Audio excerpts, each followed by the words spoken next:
So yesterday we reviewed the suburban, urban, and rural communities. When you're going to your assignment, make sure to come to classwork. And you're not going to be in Social Studies Week 2, you want to find Social Studies Week 3. So you can find that on the side over here. And it's your second assignment that you did. So when you open up your slide, this is what you're going to see.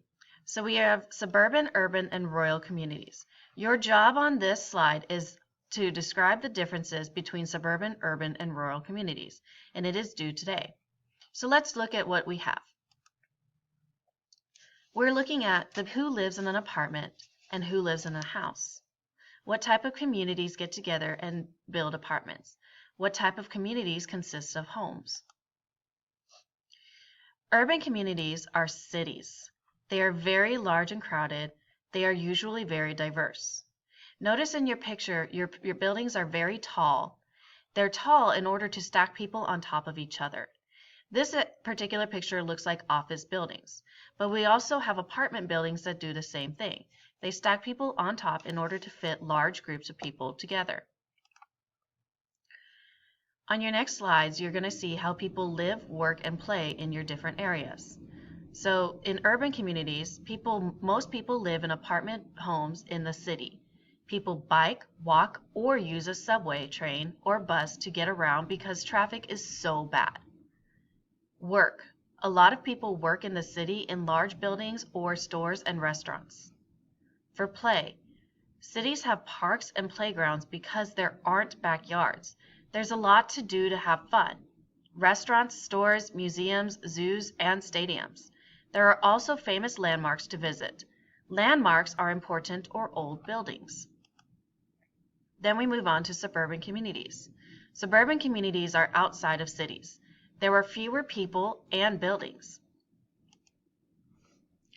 Most people live in homes with yards or small apartment buildings. Houses are built near each other in groups called neighborhoods. Buildings are not very tall or close together. People drive and bike around, because there is not much traffic. For work, many people drive or take trains or ferries into the city to work, which is called commuting. Some people work at local businesses or for the local government. For play, a lot of people have fun in their backyards.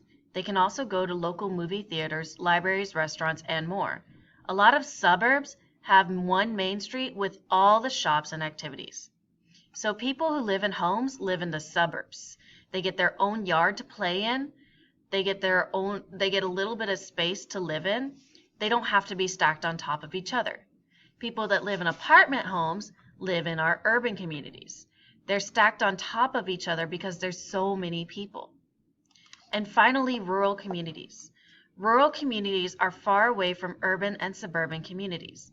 They are sometimes called the country. They can be on farmland, forests, mountains, deserts, or coasts. Rural areas are not crowded and usually have lots of empty land. People live in houses.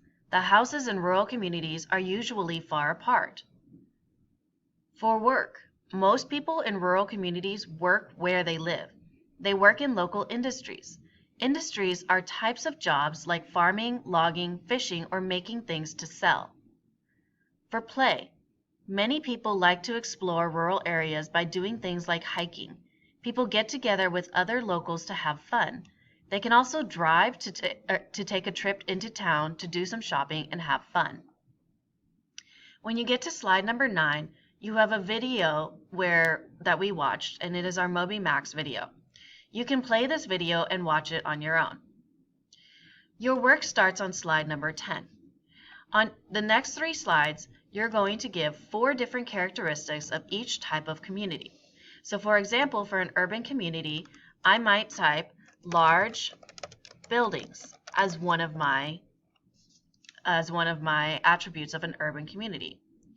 I might say that there is a ton of people because urban communities required that there to be a lot of people.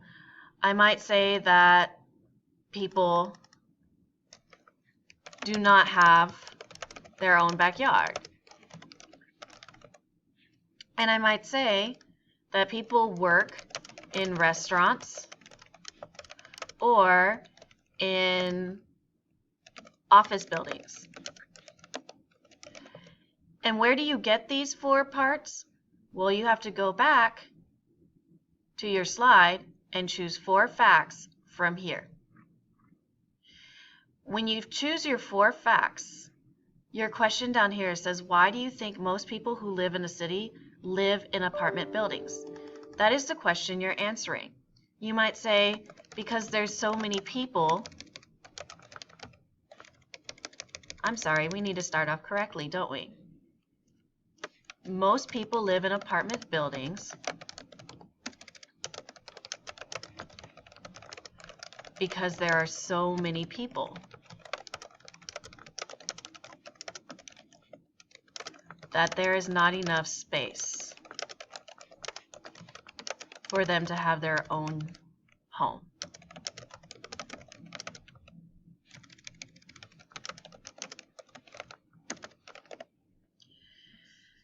So when you answer those questions, you would be done with this page. On page 11, you're going to do the same for suburban. You need 4 different aspects of the suburban community, and you'll answer this question. What are 3 things that make suburban communities different from urban communities or cities? 3 things that make suburban communities different from urban communities or city. So how is an suburban community different from an urban community? You need 3 ways. Slide number 12 is asking about rural communities. You give me 4 different attributes of the rural communities. And then it says, why is there so much space between buildings and houses in rural communities? Give 2 or more reasons.